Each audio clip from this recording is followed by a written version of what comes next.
কোরবানির দিনের মাংস রান্নার সম্পূর্ণ রেসিপি থাকছে আজকের ভিডিওতে। হ্যালো ভিউয়ার্স, ঈদ মোবারক। কেমন আছেন সবাই? আমরা আল্লাহর রহমতে ভালো আছি।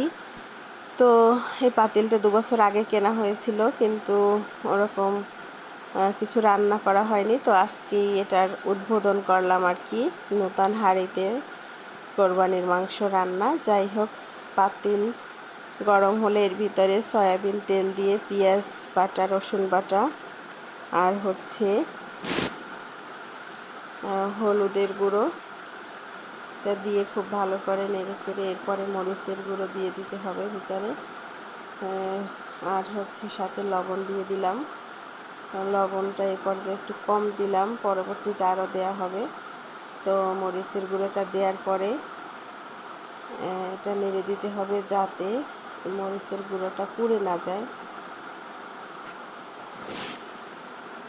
তো এই পর্যায়ে মাংসগুলো সব দিয়ে দেব।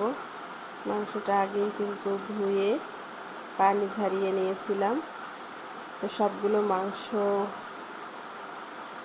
দিয়ে দিতে হবে, তারপরে খুব ভালো করে কষিয়ে নিতে হবে। আর এই মাংসটা যেহেতু তাজা, তো ফ্রিজে রাখা হয়নি, সেহেতু এটা প্রেশার কুকারেও দেব না, নিভু আছে একদম, কোনো পানি ছাড়া, বাড়তি কোনো পানি দেব না। এই যে জিরা, ধনে গুঁড়া আর হচ্ছে জিরা বাটা আর আদা বাটা, এই মশলাগুলো এখন দিয়ে কষিয়ে নিব।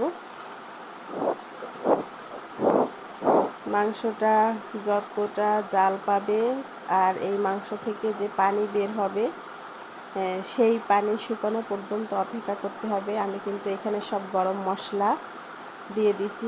আর হচ্ছে আলু বোখারা, এই যে আলু বোখারা কিন্তু মাংসের স্বাদ বাড়ায়। আর দিয়ে দিচ্ছি হচ্ছে কয়েক টুকরা পেঁপে, ছোলাসহ দেওয়ার কারণ হচ্ছে এই পেঁপেটা কিন্তু মাংসটাকে একদমই নরম করে ফেলবে।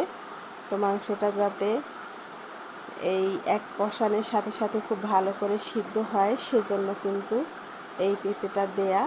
যাই হোক, এ পর্যায়ে বাকি লবণটুকু দিয়ে খুব ভালো করে ঢেকে দিতে হবে।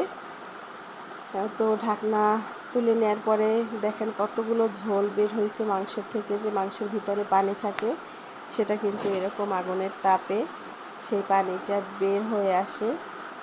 আর জালটা কমিয়ে দেওয়ার কারণে কিন্তু এই ঝোলের ভিতরেই মাংসটা সিদ্ধ হবে। তো মাংস সিদ্ধ কিন্তু একদম শেষের দিকে। তো এই পর্যায়ে কিন্তু আমি বাদাম বাটা, যে চীনা বাদাম আর কাঠবাদাম, কাজু বাদাম, আমি 3টা বাদাম কিন্তু খুব ভালো করে শিলপাটায় বেটে নিয়েছি মিক্স করে। এই বাদামটা অ্যাড করে দিলাম। অসাম্ভব মজার ছিল খেতে।